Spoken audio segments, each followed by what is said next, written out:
podcast kita hari ini. Saya Sri Wahyuningsih sebagai host. Di episode kali ini kita akan membahas tema yang sangat penting dan relevan, yaitu Pancasila untuk generasi digital, peran strategis guru dalam pembentukan karakter. Pancasila sebagai dasar negara Indonesia bukan hanya sekedar ideologi yang terkandung dalam pembukaan Undang-Undang Dasar 1945, tetapi juga merupakan pedoman hidup yang harus diterapkan dalam berbagai aspek kehidupan, termasuk pendidikan. Dalam konteks pendidikan, Pancasila berfungsi sebagai dasar untuk mengembangkan sikap dan perilaku baik pada setiap individu, serta menjadi panduan dalam menciptakan masyarakat yang adil, makmur, dan beradab. Setiap sila dalam Pancasila memiliki nilai yang dapat membimbing kita dalam membentuk karakter generasi muda yang lebih baik, terutama di tengah kemajuan dunia yang digital yang pesat ini. Di dunia serba digital seperti sekarang, generasi muda kita sangat terpapar oleh informasi dari berbagai sumber. Oleh karena itu, penting bagi kita untuk menanamkan nilai-nilai Pancasila dalam pendidikan agar siswa tidak hanya cerdas dalam menggunakan teknologi, tetapi juga memiliki karakter yang kuat dan dapat menggunakan teknologi secara bijak.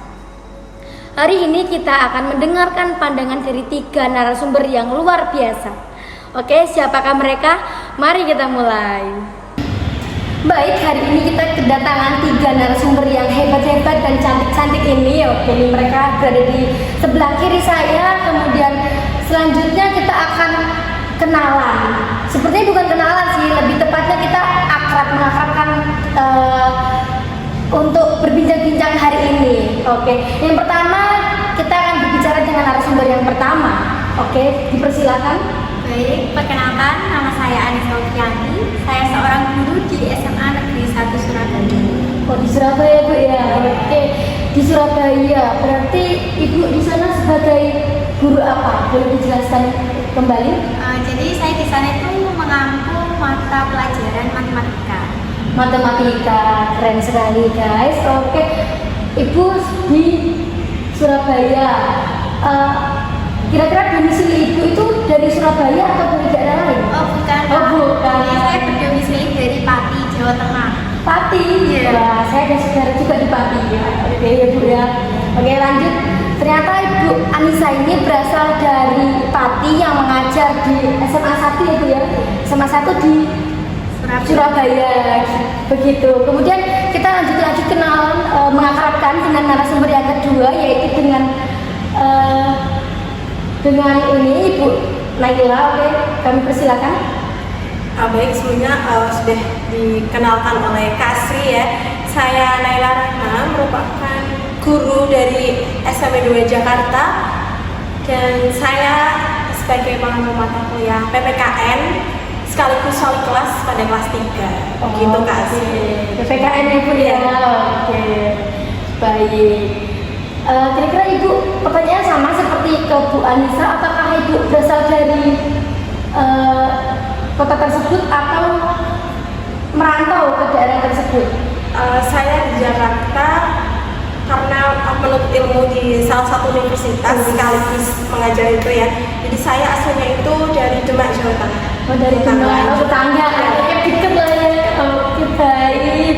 Dari Demak, karena kan boleh Bu ajak saya main ke Demak. Saya belum pernah ke Demak Bu, masalahnya. Cobain makanan khas. Ada apa Bu di sana? Jambu ada. Oh, jambu. Ya, para peziarah itu datang ke Demak. Oh iya ya, mantap Bu. Oke, lanjut lagi kita guys. Kita berkenalan dengan narasumber yang ketiga. Siapakah dia? Let's go.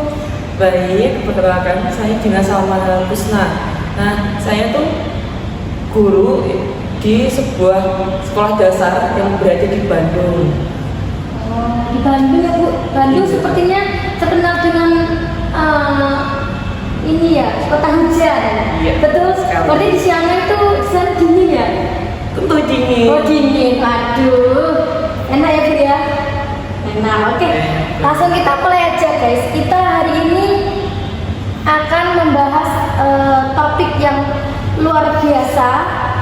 Oke, dan kita akan berbagi cerita atau sharing bersama guru-guru yang dari asal dan instansi yang berbeda. Oke, kita akan berbagi tentang bagaimana mengajarkan Pancasila di tengah-tengah tantangan di era digital ini. Oke, mari kita mulai dengan narasumber yang pertama, Ibu Anissa sebagai guru di SMA di Surabaya, betul? Oke, izin bertanya Bu, mengapa sih Pancasila itu dianggap penting dalam konteks pendidikan di Indonesia, terutama untuk era-era sekarang ini, era digital? Bagaimana menurut Ibu untuk tanggapan ini? Jadi Pancasila itu penting dalam pendidikan karena merupakan landasan moral dan etika bagi generasi muda. Nah, dalam konteks generasi digital ini, nilai-nilai Pancasila ini membantu siswa untuk memahami bagaimana cara berinteraksi secara positif di dunia maya ini. Misalnya pada sila pertama ya yang berbunyi ketuhanan yang Maha Esa. Nah, itu bisa membantu siswa untuk menghargai perbedaan keyakinan. Sedangkan sila kedua yang berbunyi kemanusiaan yang adil dan beradab itu bisa memahami siswa untuk saling menghargai, saling membantu siswa, mendorong untuk belajar etika. Nah, seperti itu. Oke, baik. Ternyata benar ya Bu ya, kalau bahwa Pancasila itu dianggap penting dalam konteks pendidikan, bahkan selanjutnya itu dalam pembentukan karakter, guru ini memiliki peran yang sangat besar untuk mereka, bagaimana mereka berkembang di dalam era tersebut. Nah, kemudian menurut narasumber yang kedua, Ibu Rahma, apa tantangan terbesar menurut Anda dalam mengajarkan nilai-nilai Pancasila di era digital ini? Seperti kita tahu ya, kita kan pendidik, pasti itu banyak tantangan yang ada.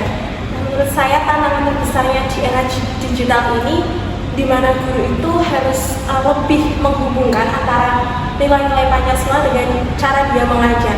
Kan kita tahu bahwa siswa itu tidak buta digital ya, jadi kita berupaya lebih kreatif dalam mengajar tersebut agar kita tidak dianggap guru kuno atau apa gitu ya.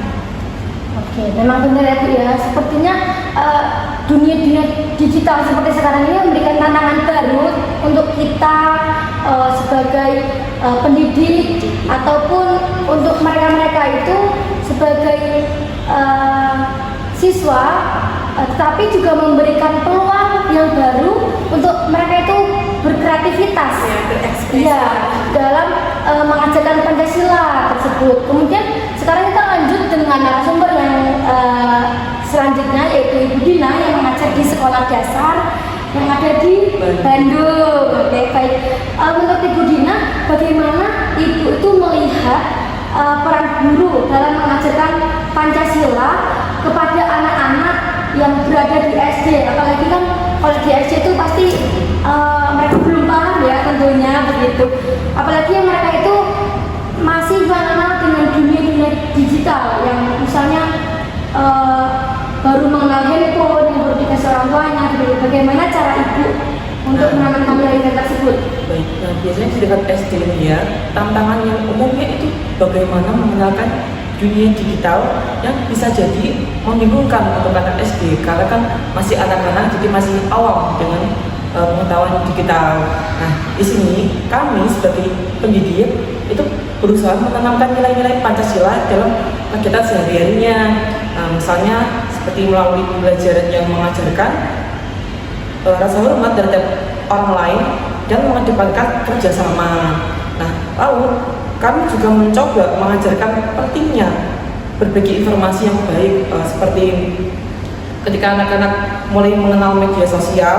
Nah, kami percaya bahwa mereka masih kecil, mereka bisa mulai membantu dan menerapkan prinsip-prinsip Pancasila dalam kehidupan digital mereka. Seperti itu kan. Ya, oke, sangat bagus sekali. Berarti kita itu sebagai pendidik harus mengenalkan nilai-nilai Pancasila untuk anak-anak itu dari sekolah dasar, itu berarti dari sejak dini ya, itu ya, betul.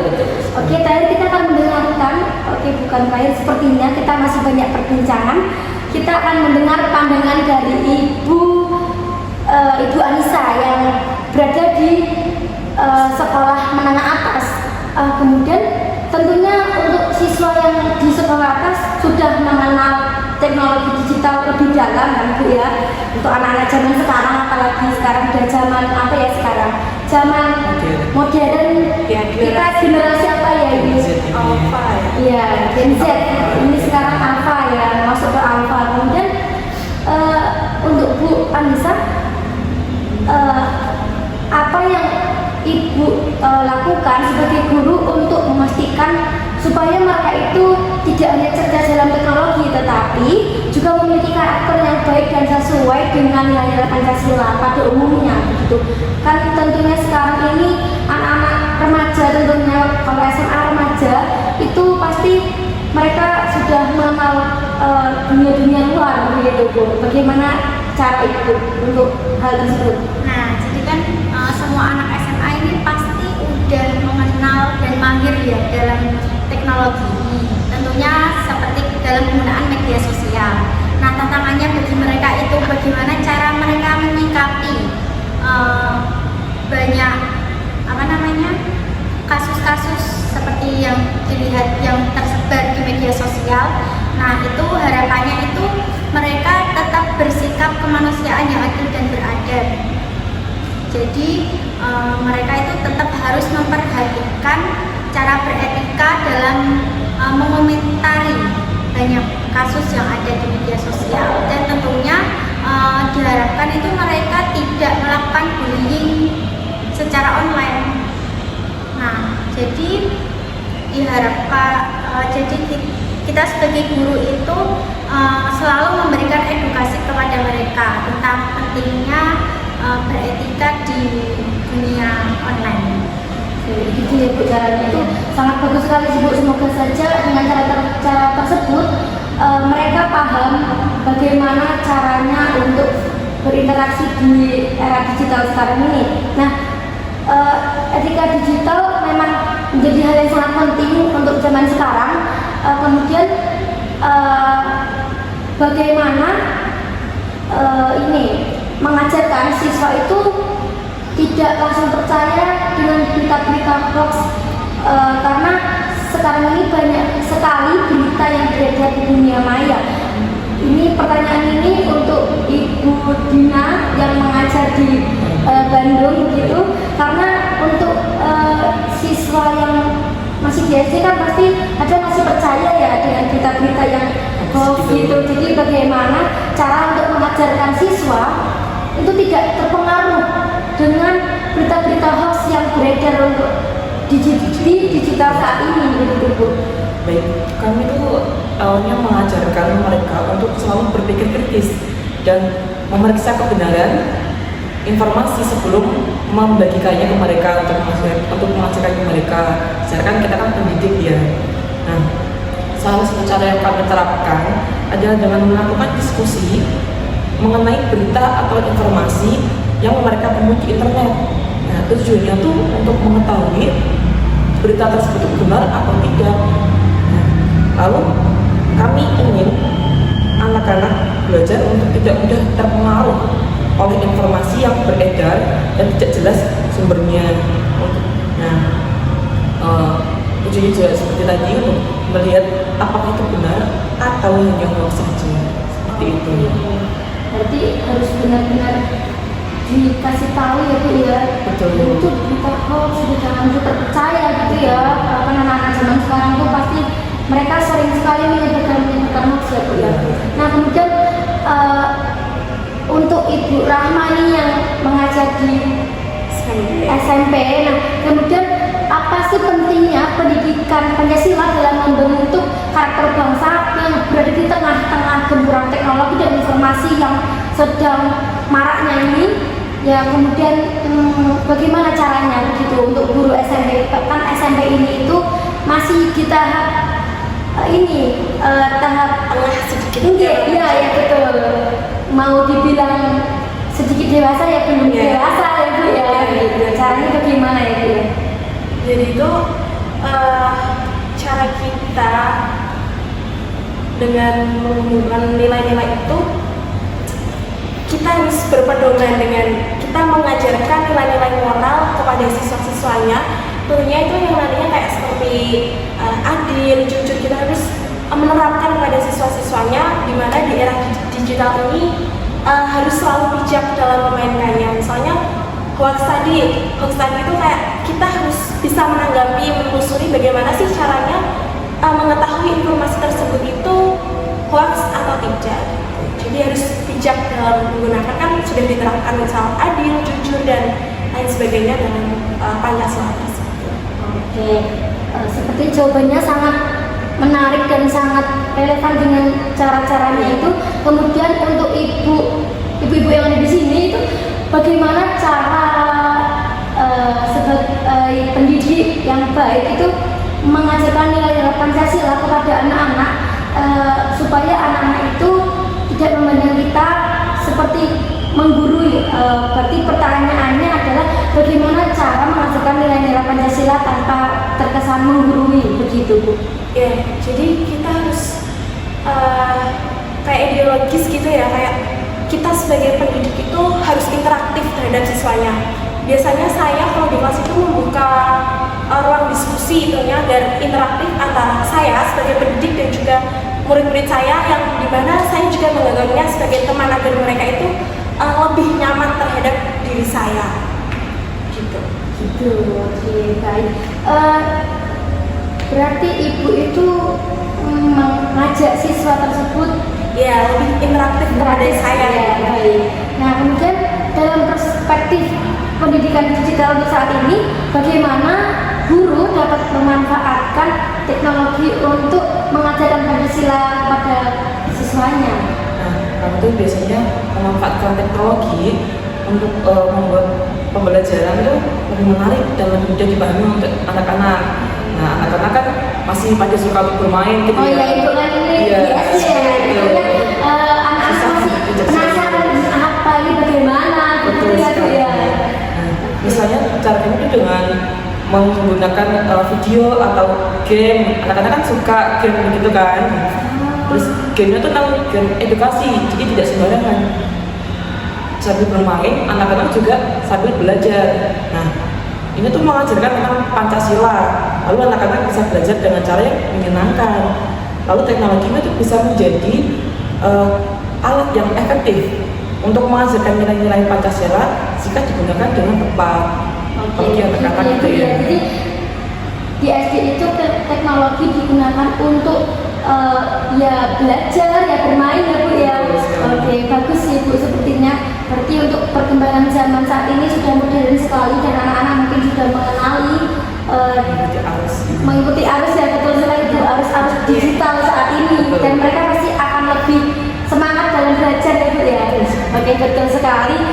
Kemudian untuk Ibu Rahma, untuk sebagai guru SMP itu bagaimana cara mengatasi perbedaan pandangan antara siswa satu dengan yang lainnya untuk mengenali nilai-nilai Pancasila yang berada di kelas begitu? Menurut Ibu bagaimana? Ya, dalam kelas diskusi tentunya ya, ruang diskusi kelas kami, perbedaan ini kan kita ketahui hal yang wajar gitu ya. Nah, caranya itu kita mengajarkan kepada mereka untuk saling menghargai perbedaan yang ada. Misalnya kan berpendapat, pasti kan pendapat satu dan yang lainnya itu berbeda. Jadi itu kayak harus menghormati sesuai dengan nilai-nilai Pancasila. Pada sila ketiga itu misalnya persatuan Indonesia. Jadi kita harus bersatu untuk apa sih nantinya kita ke depan, ada suatu tujuan yang akan kita capai nanti. Oke, baik. Berarti itu untuk sebagai guru SMP ya. Kemudian kita lanjut mendengarkan untuk instansi yang berada di sekolah dasar. Berarti itu apa sih yang menjadi tantangan utama untuk Ibu Dina dalam memanfaatkan teknologi yang untuk mengajarkan Pancasila di tingkat SD? Tantangannya itu apa saja Bu? Tantangan yang menjadi tantangan kami ya, tantangannya adalah keterbatasan pemahaman anak mengenai penggunaan teknologi dengan bijak. Nah, kami itu mencoba untuk menjelaskan dengan cara yang sederhana dan menghubungkannya dengan kegiatan sehari-hari seperti tadi bermain game gitu. Jadi bermain game sekaligus menjadi edukasi untuk mereka, atau menonton video yang bertema Pancasila gitu. Oke, begitu ya Bu ya. Sudah mantap sekali untuk zaman sekarang ini kita sudah bisa menyeimbangkan antara digital dengan dunia yang saat ini. Oke, baik. Untuk Ibu Anissa itu seberapa besar sih pengaruh medsos atau media sosial terhadap pemahaman generasi muda yang saat ini, terutama generasi Z atau generasi Alpha yang akan datang, tentang Pancasila? Untuk Ibu sendiri sebagai guru SMA yang berada di Surabaya, bagaimana? Nah, media sosial itu sangat mempengaruhi pemahaman mereka, baik itu secara positif maupun secara negatif. Nah, kami sebagai guru itu sering melakukan diskusi bersama siswa dan untuk membicarakan pentingnya nilai-nilai Pancasila dalam kehidupan sehari-hari mereka agar bisa diterapkan, terutama dalam berinteraksi di media sosial, agar bisa memberikan pandangan kepada mereka akan pentingnya nilai kemanusiaan dan nilai keadilan. Gitu ya Bu ya. Oke, kita akan mendengarkan kembali tentang bagaimana Ibu Dina ini mengajarkan sila pertama yang berbunyi ketuhanan yang Maha Esa. Nah, kepada siswa yang mungkin berbeda keyakinan Bu, kan kita Indonesia itu beragam keyakinan ya, betul kan? Untuk anak-anak itu mungkin ya kadang masih mengolok-olok ataupun masih membeda-bedakan dengan yang satunya, ataupun mereka tidak mau berteman dengan teman yang tidak seyakin, begitu, tidak seagama, begitu. Bagaimana cara Ibu itu mengajarkan kepada siswa-siswa sekolah dasar bahwa itu sebenarnya tidak baik, begitu? Nah, yang bagus. Nah, kami itu biasanya mengajarkan sila pertama dengan menekankan pada rasa toleransi dan saling menghormati antar umat beragama, seperti yang tadi Kak Sri bilang, karena Indonesia adalah negara yang banyak sekali agama yang pasti berbeda-beda keyakinannya. Siswa itu diajarkan bahwa meskipun kita memiliki keyakinan yang berbeda, kita tetap bisa hidup berdampingan dan damai dengan saling menghormati, gitu. Oke, begitu. Jadi ya harus ini ya Bu ya, mengajarkan ke siswa itu pentingnya saling menghormati. Oke, baik. Untuk Ibu Naila, kita kan sudah membahas tentang penting bagaimana caranya guru, para pendidik itu mengajarkan kepada siswa. Kemudian kira-kira nih orang tua itu memiliki peranan penting atau tidak, dan apakah orang tua tersebut dan bagaimana cara orang tua tersebut mendukung dalam penerapan pendidikan Pancasila dalam kehidupan di rumah, gitu. Jadi bagaimana cara peran orang tua itu terhadap anaknya gitu ya. Nah, kita kan nantinya pasti kan jadi orang tua nih, pasti kan kita punya keluarga, pasti kita punya keluarga, dan kita sebagai pendidik itu harus melibatkan peran orang tua dalam mengimplementasikan nilai-nilai Pancasila tentunya. Jadi kita memastikan bahwa apa yang dilakukan siswa itu tidak hanya di sekolah saja, tetapi kita harus melibatkan orang tua, misalnya sering berkomunikasi antara orang tua, bagaimana sih kayak perilaku di rumah itu bagaimana, dan juga kita nantinya sebagai orang tua harus memahami karakter anak yang agar anak itu selalu positif tetapi tetap mengikuti era digital. Gitu ya Bu. Jadi tuh sebenarnya tugas mendidik anak itu bukan dari pendidik saja, yang di sekolah bukan ya Bu ya. Tapi orang tua juga memiliki peranan penting dalam mendidik anak, dalam menerapkan nilai-nilai Pancasila. Bahkan di rumah saja seharusnya sudah tertanam ya Bu ya. Lebih ke rumah sih. Ya, dari rumah dulu. Ya. Kita kan hanya membimbing ya Bu ya. Oke. Selanjutnya untuk Ibu Anissa, apa sih dampak yang muncul ketika nilai-nilai Pancasila itu diterapkan dalam pembelajaran digital saat ini untuk Ibu yang mengajar di SMA? Bagaimana menurut Ibu tentang pertanyaan ini? Untuk dampaknya itu sih lebih ke dampak positif ya. Dampak positifnya itu lebih besar. Jadi siswa itu lebih bijak dan lebih paham tentang teknologi dan lebih sensitif terhadap era digital. Nah, mereka itu memahami pentingnya menjaga kehormatan dan kedamaian di dunia maya yang mencerminkan nilai-nilai Pancasila seperti sila kedua dan sila keempat. Oke, baik begitu ya Bu ya. Berarti dampaknya itu positif ya Bu ya. Zaman sekarang ini sangat membantu untuk Soalnya kan kalau kita sekarang apa namanya tidak mengenal teknologi itu mesti lebih diremehkan orang kan ya. Udah zaman sekarang kok nggak paham gitu ya Bu ya. Jadi kita harus paham. Sebenarnya saya itu ada nggak sih yang nggak menggunakan elektronik gitu kalau siswa-siswa di SMA? Kalau SMA sih tentunya udah Iya. menggunakan sekarang. Tapi nggak ada yang bodo amat ya Bu ya. Karena nggak gaul-gaul gitu ya. Oke, mahasiswanya jadi gurunya harus juga Kalau Harus lebih pintar dong gurunya Bu. Masa siswanya lebih pintar kan nggak oke gitu. Berarti gurunya tetap masih belajar digital ya Bu ya. Kan sekarang ini siswa-siswa SMA itu tentunya mereka punya cara yang unik, ya unik dan pintar sebenarnya mereka dalam menggunakan digital saat ini. Bahkan ada guru juga lebih kalah ya kepada siswanya. Tapi kita tuh malu Kak, Iya. kalau siswanya itu lebih Malu dong tentunya. Gimana pun harus mengimbangi siswanya. Iya. Berarti kita sebagai pendidik ya. Ya selanjutnya ini untuk Ibu Dina. Anak-anak di SD kan sudah mengenali era digital seperti mereka sudah memegang, bahkan ada siswa itu sudah memegang handphone, udah yang bisa main komputer, mereka juga sering main game, sudah mengenal dunia maya dengan memasuki medsos seperti Instagram, TikTok, bahkan yang sekarang ini ramai. Kemudian bahkan ada juga siswa-siswa sekolah dasar yang sudah menjadi YouTuber ya Bu ya, itu sudah bagus sekali.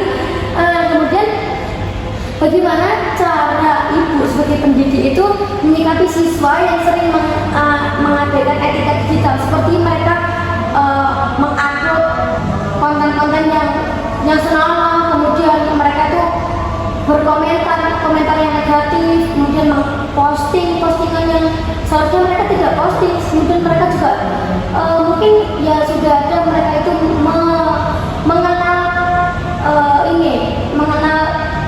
percintaan ataupun film-film dewasa seperti itu. Bagaimana caranya Ibu menanggapi hal tersebut?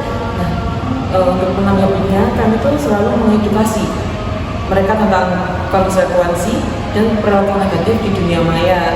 Nah, kami juga mengajarkan mereka untuk selalu berpikir kritis seperti tadi ya, berpikir kritis dan lebih berhati-hati dalam menggunakan media sosial agar mereka bisa menjadi warga kita yang lebih bertanggung jawab. Jadi harus disaring terus itu ya. Harus dipantau terus ya Bu ya. Betul. Ya begitu sih, betul sekali Bu. Nah selanjutnya itu untuk Ibu Rahma, kalau di SD kan ini sudah menerapkan permainan game seperti itu ya. Kira-kira untuk di SMP ini, apakah dari Ibu sendiri itu setuju jika Pancasila ini diajarkan lebih interaktif kepada siswa-siswa SMP menggunakan teknologi digital dalam berbentuk aplikasi atau game? Begitu. Kemudian bagaimana caranya Bu ya untuk siswa-siswa SMP yang sekarang ini? tentunya sangat setuju ya. Kita kan sebagai pendidik pernah sih kalau kita memaparkan materi secara monoton di depan saja tanpa interaksi, kayak pasti siswa-siswanya pada ngeluh terus pada tiduran di meja gitu kan ya. Jadi saya sangat setuju apabila menggunakan seperti aplikasi ataupun game. Siswa itu akan, menurut saya akan lebih mudah memahami karena kan seru, tidak monoton gitu caranya. Oh begitu. Kalau di SD kan mungkin yang membuat gamenya kan gurunya ya.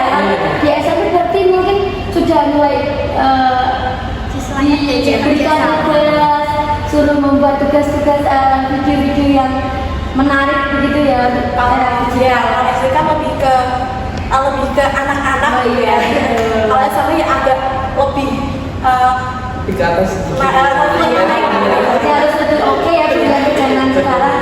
Nah kemudian untuk Ibu Anissa yang sebagai guru SMA di Surabaya ini, bagaimana cara Ibu untuk mengatasi kesulitan dalam mengajarkan Pancasila kepada siswa yang terpengaruh oleh budaya-budaya lokal atau budaya global saat ini yang berbeda dengan nilai-nilai Pancasila atau nilai-nilai yang berada di Indonesia? Jadi cara kita menunjukkan itu dengan kita tuh memberitahu mereka bahwa Indonesia ini memiliki beragam budaya dan nilai-nilai Pancasila itu digunakan untuk menghubungkan sebagai jembatan lah untuk menghubungkan dari semua perbedaan yang ada, keberagaman budaya yang ada di Indonesia. Nah, kami mengajarkan pentingnya mencintai budaya Indonesia tanpa menutup jati diri terhadap pengaruh budaya global yang positif. Oke, untuk siswa SMA mungkin sudah bisa mulai menyaring ya mana yang baik dan mana yang salah. Oke, baik. Untuk Ibu Dina yang berada di SD atau sekolah dasar tentunya memiliki tantangan tersendiri. Nah, bagaimana cara kita menanamkan nilai-nilai Pancasila pada siswa sekolah dasar yang mungkin dianya itu memiliki daya tarik yang kurang terhadap mata pelajaran pendidikan Pancasila atau kewarganegaraan begitu. Bagaimana caranya mereka mungkin ada yang iya apaan sih begitu, mereka menganggapnya itu tidak penting begitu. Bagaimana cara ibu itu menanamkan nilai Pancasila kepada mereka? Nah, baik, kami berusaha membuat pembelajaran lebih menarik lagi ya dengan menggunakan contoh konkret dan kegiatan yang relevan dengan kehidupan sehari-hari mereka. Misalnya nih, melalui kegiatan kelompok yang mengajarkan kerjasama, terus menggunakan film atau video yang menggambarkan nilai-nilai Pancasila. Biasanya kan siswa lebih tertarik untuk melihat animasi seperti itu ya. Oke, baik, betul sekali. Nanti kita harus inovasi terus ya Bu ya, seiring perkembangan zaman. Saya kan di SD. Iya, SD belajar sekali seperti Saya kan tidak Harus sampai dari anak-anak sekolah dasar berarti harus memiliki kesabaran yang luar biasa begitu ya Bu ya. Sebelum kita mengakhiri seperti kita minum dulu Bu. Oke, sepertinya Ibu dari tadi itu sudah mengobrol banyak sekali, kita minum dulu ya Bu. Dipersilakan minumnya Bu ya.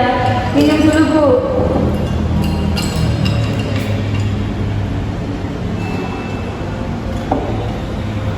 Ya sudah Bu. Aduh. Oke, kapan-kapan kita bisa nih Bu sharing-sharing bagaimana keadaan pendidikan yang ada di daerah Ibu masing-masing ataupun daerahnya Ibu itu bagaimana. Kira-kira ini dari sekolah yang Ibu ampuh itu apakah ada perbedaan sih antara sekolah di daerah asal Ibu, domisili Ibu dengan sekolah yang Ibu ajar, apakah memiliki perbedaan? Terutama Ibu Rama itu kan di Jakarta ya Bu ya. Itu di Jakarta kan terlihat seperti kota sekali gitu. Kan kalau kita dengar kata Jakarta aja kayak wow, kota Iya, betul. Sedangkan saya itu kan dari pelosok gitu. Iya, Kayak first time saya kaget, tentunya kayak sikapnya aja beda, kayak bahasanya, terus sebenarnya baik, cuma tuh karena gaya hidup atau apa ya sedikit berbeda dari daerah saya. Iya. Kira-kira itu bisa beradaptasi mungkin bisa Sedang menyesuaikan ya. Tadi di Demak dengan di Jakarta Iya. Kira-kira untuk anak-anak yang di sana apakah lebih inovatif, inspiratif atau bahkan mereka lebih bodo amat begitu? Kira-kira kalau di Jakarta bagaimana Ibu? Kalau misal tergantung siswanya nih. Iya. Ada beberapa yang kalau misalnya temannya bagaimana kayak dia bodo amat gitu. Ada juga yang perhatian pada temennya, misalnya kenapa sih Saki, nanti tanyain dianya yang jawab, tapi ada juga yang bodo amat Bodo amat ya Bu ya. Kira-kira kalau dari ini Ibu Dina kan di Bandung juga ya? Iya. Di Bandung sebagai kota hujan ya tentunya adem nggak sih? udah adem, terus ya kotanya juga sudah mulai terkenal ya Bu ya di Indonesia ini. Nah, Ibu kan berasal dari Demak. Oh iya, Demak juga ya. Oke, sama dari domisili sama Bu. Apalagi belajar saya Bu ya. Boleh. Mari kita ke Demak. Di Demak ada apa aja Bu? Oh, ada itu religi seperti makam oh, kalau baik. tahu itu. Makanya kasarnya juga banyak gitu. Oke, baik Bu. Untuk Ibu Dina sendiri itu kan ini sekolah dasar ya. Tentunya mereka itu sudah memiliki perbedaan antara didier Anissa dengan di Bandung itu bagaimana? Apakah ada perbedaan atau sama saja? Nah, kalau di Indonesia itu perbedaannya cukup kalau kita tuh cukup banyak perbedaannya. Kalau di saya di Kuasa gitu ya, Bu ya, di dalam itu anak-anaknya mungkin tetap jadi keluarga juga, karena kan pengecualian kan awal mulanya anak itu udah dari orang tua kan, itu sedikit mudah untuk diatur, untuk dikasih tahu itu sedikit mudah. Kalau yang di Bandung itu agak susah anaknya, karena dia terbawa arus zaman, seperti tadi udah pegang handphone, udah tahu medsos gitu kan, itu agak susah diaturnya. Ingin jadi anak gaul gitu, seperti anak-anak SMP dan SMA gitu. Berarti emang ada perbedaan khusus antara siswa yang berasal dari desa ataupun dari kota, tapi itu bukan menjadi masalah besar untuk kita sebagai pendidik saat ini. Kita harus tetap profesional, betul. Nah, sebelum kita mengakhiri, kira-kira nih apa pesan ibu-ibu ini sebagai para pendidik yang luar biasa ini yang sedang berjuang untuk mengajarkan nilai-nilai Pancasila di era digital ini, apa pesannya begitu untuk para pendidik dan para siswa itu? Yang pertama itu dari Ibu Rahma, itu bagaimana? Kita sebagai pendidik, seiring berjalannya waktu ya, seiring berkembangnya teknologi yang kita lihat ini semakin pesat banget, kita sebagai pendidik itu harus tetap selalu berinovasi bagaimana caranya, bagaimana cara mengatasi konflik ataupun problem yang ada gitu. Jadi kita tetap berusaha bagaimana mengimbangi antara waktu yang terus berjalan dan juga bagaimana meningkatkan kemampuan kita sebagai pendidik untuk mencerdaskan anak bangsa ini. Oke, baik, betul sekali. Untuk selanjutnya untuk Ibu Anissa ini sebagai guru SMA, gimana caranya itu mengajarkan kepada siswa-siswanya, apa pesannya begitu? Saya lebih ingin memberi pesan untuk para guru. Jadi mantap. Jadi untuk para guru saya ingin mengingatkan, walaupun perkembangan digital ini sangat besar, kita harus tetap mengingatkan kepada siswa akan pentingnya nilai-nilai Pancasila bisa diterapkan dalam kehidupan sehari-hari. Tanpa kita itu nggak tanpa perlu ketinggalan zaman, tapi kita tetap harus belajar tentang teknologi. Oke, baik. Selanjutnya yang terakhir, closing statement dari Bu Dina yang mengajar guru SD di Bandung itu bagaimana menurut Ibu kesannya untuk guru atau bahkan untuk siswa-siswa yang berada di luar sana? Pesan saya itu ya seperti Ibu Anissa untuk guru ini ya. Nah, sedikit mengingatkan, kita tuh sebagai guru itu tidak hanya mengajarkan pengetahuan, tapi juga mengajarkan karakter gitu kan ya. Kita tuh juga harus menjadi contoh yang nyata bagi siswa-siswa kita untuk menerapkan nilai-nilai Pancasila dalam kehidupan sehari-hari. Baik, oke. Terima kasih Ibu atas semua jawabannya yang luar biasa sekali. Tepuk tangan untuk kita semua. Oke, baik. Jawabannya mungkin sangat membantu sekali, begitu.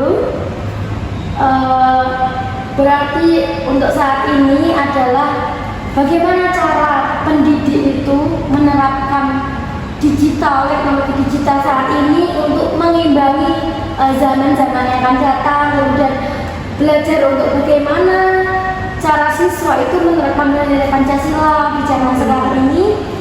Kemudian saya ucapkan terima kasih, semoga lain waktu kita berjumpa kembali.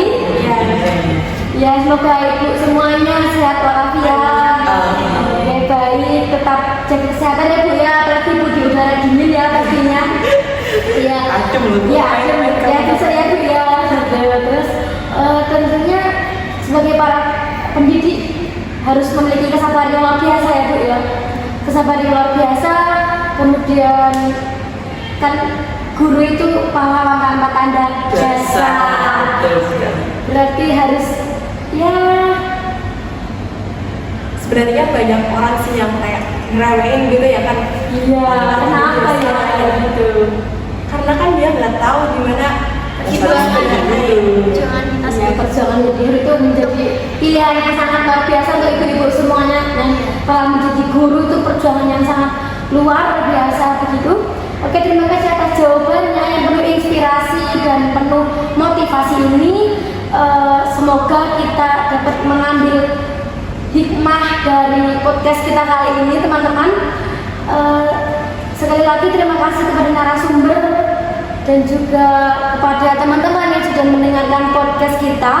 Semoga diskusi kita hari ini memberikan banyak manfaat dan memberikan pengetahuan tentang bagaimana cara menanamkan nilai-nilai Pancasila dalam kehidupan sehari-hari untuk para siswa begitu. Untuk dalam dunia pendidikan terutama di era digital ini. Oke, kami tutup podcast ini, sampai jumpa di podcast berikutnya.